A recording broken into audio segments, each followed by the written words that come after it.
যোনজনে মানে আমাৰ লগত কথা পাতিছিলে পাৰ্মিশ্যন পোৱা নাই বুলি কৈছে। তেতিয়া আমি ক'লোঁ যে যদি পাৰ্মিশ্যন পোৱা নাই আমাক ইমান দিনে কিয় আমাক পোৱা নাছিলে। মই বেলেগ প্ৰগ্ৰেম কেঞ্চেল কৰিছোঁ আৰু তেখেতলোকে যদি আগতীয়াকৈ জনালেহেঁতেন আমি বেলেগ অনুষ্ঠান ৰাখিলোঁ হয়, কিন্তু এই এন মুহূৰ্তত তেখেতলোকে জনাইছে। তাৰপিছত আমি তেখেতলোকক ক'লে আপোনালোকে এইটো কৰিব একচুৱেলি আপোনালোকে আলোচনা কৰিব। তেখেতলোকে যে ঠিক আছে আমি কিমান পাৰি আপোনালোক মিটিং হৈ আছে আপোনালোক জনাই আছোঁ বুলি ক'লে। তো তেখেতলোকে ক'লে যে আমি এইটো পাৰ্মিশ্যন নাপালোঁ, এনেকুৱা ধৰণৰ কথা এটা ক'লে। কিন্তু আমি শুনাইত আহি গম পালোঁ তেখেতলোকে একচুৱেলি পাৰ্মিশ্যনটো নোপোৱা নহয়, পাৰ্মিশ্যন পাইছে। আমাৰ এইটোৱে দুখ লাগিছে, মোৰ বেনাৰ পোষ্টাৰ লগাই তেখেতলোকে ধন সংগ্ৰহ কৰিছে। মোক বুলি নহয়, কোনো এজন আৰ্টিষ্টক এনেকৈ মানে গায়কক এনেকৈ বেনাৰ লগাই পেলানি ধন সংগ্ৰহ কৰি এনেকুৱা ধৰণৰ প্ৰবঞ্চনা কৰিব নাপায়। এইটো প্ৰবঞ্চনাই কৰিছে বুলি মই কৈছোঁ। তেওঁ তাৰপৰা 3-4 দিনৰ পৰা ফোন কৰি আছে যে তেওঁক আমাৰ সভাপতিক কৈ আছে যে যদি তোমালোকে মোক মাতিলা 4 লাখ টকা দিব নোৱাৰা, তেনেহ'লে মোক 2 লাখ টকা দিবই লাগিব। সভাপতিৰ ওপৰত এটা প্ৰেছাৰাইজ কৰি আছিলে বুলি আমি শুনি পাইছোঁ। বিহুখন যি হিচাপে আমি পাতিব ওলাই আহিছিলোঁ গোটেই ৰাইজে মিলি, গাঁতকটাৰবাসী ৰাইজে, কিন্তু সেই বিহুখন আমি সেই হিচাপে যদি আমি আগবঢ়াহেঁতেন, তেওঁক নিশ্চয় আমি এই মঞ্চত মাতি তেওঁক সন্মান এটা আমি যাচিব পাৰিলোহেঁতেন। কিন্তু আমি বহুত বিমূৰত পৰি কেনে তেওঁক আমি কেঞ্চেল কৰিবলগীয়া হৈছিল। আৰু কেঞ্চেল কৰিবলগীয়া হৈছিল এনেকৈ আপুনি যিখিনি কথা সুধিছে, আমাৰ বিহু কমিটিৰ মিটিং আমি কৰিছিলোঁ 30 মাৰ্চত। আমি গোটেই ৰাইজে মিলি আমি মিটিংখন কৰিছোঁ। আৰু ইয়াত যিডোখৰ ঠাইত আমি আজি আপুনি দেখিব পাৰে, আমি এই জিমখানা ক্লাবৰ মুখত আহি পাইছোঁ। এইডোখৰ আমাৰ নতুন ঠাই। আমি যিডোখৰ ঠাইত আজি 11 বছৰ বা আমি 12 বছৰ আমি গেপ দিছোঁ এই বিহুখন। এটা আমাৰ নিজৰ দুজন ভাই ককাই আমাৰ 12 বছৰ আগতে এটা এক্সিডেণ্টত এটা ঘটনা হৈছিল, তাৰ কাৰণে আমি সেইটো সুখত আমি বিহুখন 12 বছৰ আমি কেঞ্চেল কৰিছোঁ। তাৰপিছতে আমি যিডোখৰ পুৰণা ঠাইত আপোনাৰ পাতোঁ, সেইডোখৰ ঠাইৰ পৰা আমি যেতিয়া পাৰ্মিশ্যন লৈছোঁ, সেইডোখৰ ঠাইত মানে কিছুমান কাৰোবাৰ মানে আপোনাৰ অকণ আমাৰ নিজৰ অসুবিধা মানে আপোনাৰ ওচৰে পাঁজৰে কিছুমান মানুহৰ অলপ হাৰ্টৰ প্ৰব্লেমো আছে বুলি ক'লে, যিহেতু তেওঁলোকে আমাৰ নিজৰে হয়, তেওঁলোকৰ কথা অনুৰোধ কৰি কেনে আমি মানে আগবাঢ়ি আহিবলগীয়া হ'ল। তাৰপিছত আমাৰ অৰ্ডাৰখন কেঞ্চেল হ'ল, আগৰ যিখন অৰ্ডাৰ, সেই অৰ্ডাৰখন কেঞ্চেল হৈছে আমাৰ 7 এপ্ৰিলত আমাৰ অৰ্ডাৰখন হেৰি কৰিছে। 7 এপ্ৰিলত আমি তেওঁক এটা টোকেন মানি দিছিলোঁ, এইটো 5,000 এটা তেওঁক দিয়া হৈছিলে। যিহেতু আমি আগবাঢ়িছিলোঁ যে তেওঁক আমি মাতিম বুলিয়ে, তেতিয়া আমি একদম দৃঢ় আমি মানে এটা মনৰ বিশ্বাস আছিলে যে আমি যেনে তেনে কষ্ট কৰি আমি কেতিয়াও এজন এনেকুৱা ভাল আৰ্টিষ্ট আমি এই মঞ্চত মাতিব পৰা নাই। এইবুলি আমি খুব সাহস কৰিছিলোঁ যে 12 বছৰ মূৰত আমি পাতিব বিচাৰিছোঁ, আমি এজন চাওঁচোন চেষ্টা কৰি তেওঁক পাৰিম এইবুলি। কিন্তু আপোনাৰ সময়ৰ এটা দুৰ্গতিৰ কাৰণে আমাৰ 9 মে তাৰিখে 9 এপ্ৰিলত নে সেনেকুৱাতে আমাৰ এটা কেঞ্চেল হৈছে আমাৰ আগৰ হেৰিখন। নহয় 7 এপ্ৰিলত আমাৰ কেঞ্চেল হৈছে আমাৰ হেৰিখন বিহুখন। নহয় চৰি আপোনাৰ 6 মে'ত কেঞ্চেল হৈছে আমাৰ বিহুৰ আগৰ অৰ্ডাৰখন, পাৰ্মিশ্যনখন। কেঞ্চেল হোৱাৰ পিছত আমাৰ এনেকুৱা এটা অৱস্থা হ'ল যে আমি মানে দুধুৰ-মুধুৰত ফচিলোঁ যে কাৰোবাৰ ওচৰত আমি যামো যে কিবা এটা বৰঙণি বিচাৰি কিনে, আমাৰ ওচৰত অৰ্ডাৰ নাই। তাৰপিছতে আমি মানে লাষ্টত এনেকুৱা পৰ্যায় এটাত আহিলে যে আমি বিহু পাতিব নোৱাৰিম নেকি। তাৰপিছত এই নতুন ঠাইডোখৰত আমি আহিলোঁ। আহি ইয়াত আমি আলোচনা কৰিলোঁ যে ইয়াত ওচৰ পাঁজৰৰ মানুহৰ লগত আমি কথা বতৰা পাতিলোঁ। তেওঁলোকে ক'লে যে ইমান দিনৰ মূৰত পাতিব বিচাৰিছে, ইয়াতে পাতা। তাৰপিছত আমি নেক্সট অৰ্ডাৰৰ কাৰণে আমি লাগিলোঁ। যেতিয়া লাগিলোঁ সেই সময়খিনি আমাৰ গোটেই সময়খিনি আমাৰ মানে গুচি গৈছে, মানে আমি কোনোফালে ষ্টেপ ল'ব পৰা নাই। আমাৰ অৰ্ডাৰ আহিছে আপোনাৰ 10 তাৰিখে 5 বজাত, যিখন নতুন অৰ্ডাৰ ইয়াৰ কাৰণে আহিছে। আৰু আমাৰ সভাপতি ডাঙৰীয়াক তেতিয়া আমি সিদ্ধান্ত ল'লোঁ যে তেওঁক কথাটো আমি জনাই দিয়াৰ ভাল হ'ব। আমি 9 তাৰিখে সভাপতিক আমি ক'লোঁ যে তোমাৰ থ্ৰুৱেদি কথাখিনি হৈছে, তুমি জনাই দিয়া তেওঁক। তেওঁ 9 তাৰিখে মৰ্ণিং সময়ত তেওঁ জনাইছে, তেওঁৰ মেনেজাৰক তেওঁ জনাইছোঁ বুলি কৈছে কথাখিনি।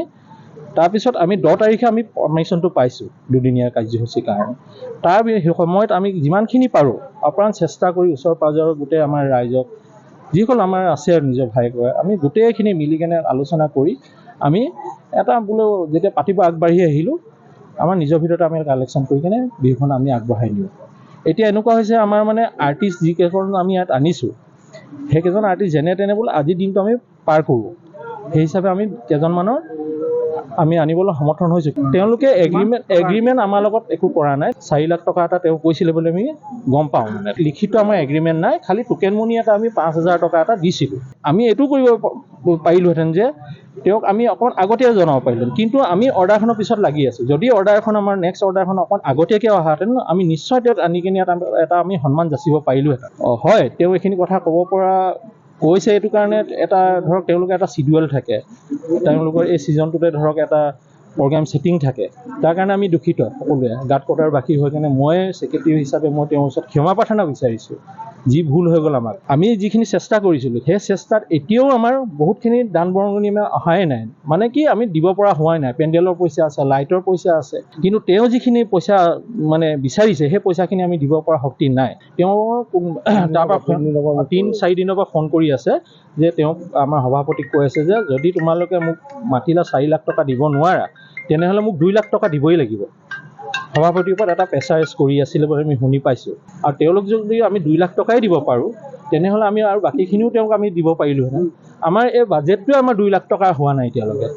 অথচ তেওঁক মাতি যদি আমি ইয়াত আৰ্টিষ্টৰ প্ৰগ্ৰেম এটা কৰি কালি যদি আমি পইচা তেওঁক মাননিটো দিব নোৱাৰোঁ, সেইটো এটা গৈ কিনে আমি আৰু ডাঙৰ গোটেই আৰু বহুত মানে অঞ্চলটো আমি বদনাম তাত আহি যাম। সেইকাৰণে আমি 9 তাৰিখে তেওঁক আগতীয়াকৈ আমি জনাই দিছোঁ। তেওঁৰ লগত তেওঁৰ ৱাইফৰ ফটোখন তেওঁ দিব নালাগিছিলে, কাৰণ কেলৈ এইটো তেওঁ আজি গোটেই চেনেলত যেতিয়া বাজিছে চবতে দেখিছে।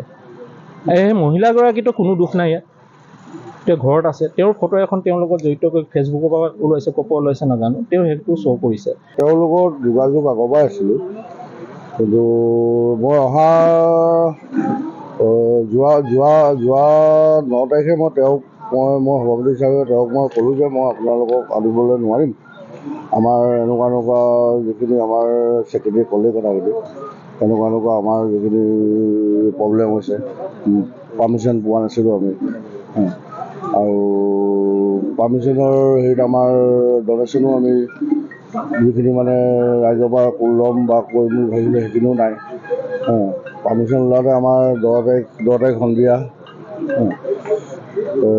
সন্ধিয়া হ'লগৈ।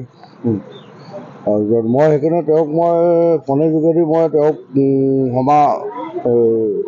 ক্ষমা খুজিছোঁ, আমাক ক্ষমা কৰি দিয়ক এনেকুৱা কথা। কিন্তু তেওঁ মোক প্ৰায়বাৰ এটা কথাই মোক কয় যে 2 ঘণ্টা সময়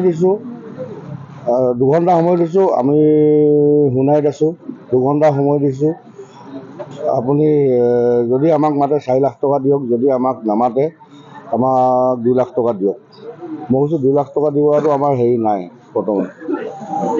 আৰু মই সেইটোতো মই যোৱাকালি ৰাতিও তেওঁক মই আমাৰ ৰাইজৰ হৈ মই নিজে হৈ মই তেওঁক ক্ষমা খুজিছোঁ, আমাৰ এনেকুৱা হ'ল। তেতিয়াও মই তেওঁক কৈছোঁ আমাক 2 দিন সময় দিয়ক, আমি ৰাইজৰ লগত আলোচনা কৰি আপোনাক কিবা এটা হ'লেও আমি সেইকেইটা কৰিম। আপোনাক 2 লাখ টকা বিচাৰি প্ৰেছাৰাইজ কৰা হৈছিলে নেকি? প্ৰেছাৰাইজ কৰা হৈছে, মোৰ ফোন ৰেকৰ্ডিঙো আছে, সেইখিনি বাৰু শুনিলে আপোনাক দিব পাৰিম মই। মোক কালি এটা কথা কয় 2 ঘণ্টা সময় দিছোঁ, 2 লাখ টকা দিয়ক। বিশেষকৈ বিহুখনৰ যিটো আপুনি সভাপতি আৰু আপোনাৰ লগতে আপোনাৰ পৰিয়ালবৰ্গৰ যে ফটো এখন দিছে, হয়, মই তাৰ ভিতৰত মই তেওঁক এইটো কাৰণে বেয়া পাইছোঁ, তেওঁ আমাৰ ৰাইজৰ আমাৰ আমোলাপট্টি গাঁত পৰা বিহুৰ ৰাইজৰ বা বিহু কমিটিৰ লগত আছে। তেওঁ ব্যক্তিগতভাৱে মোৰ ফটোখন বা মোৰ মিছেছৰ ফটোখন দিব নালাগিছিলে, সেইটো কাৰণে তেওঁক মই বহুত মানে বেয়া পাইছোঁ। তেওঁ ইমান জ্ঞানী, ইমান ডাঙৰ ছিংগাৰ, তেওঁ সেই কামটো কৰিব নালাগিছিলে মোৰ ফটোখন দি।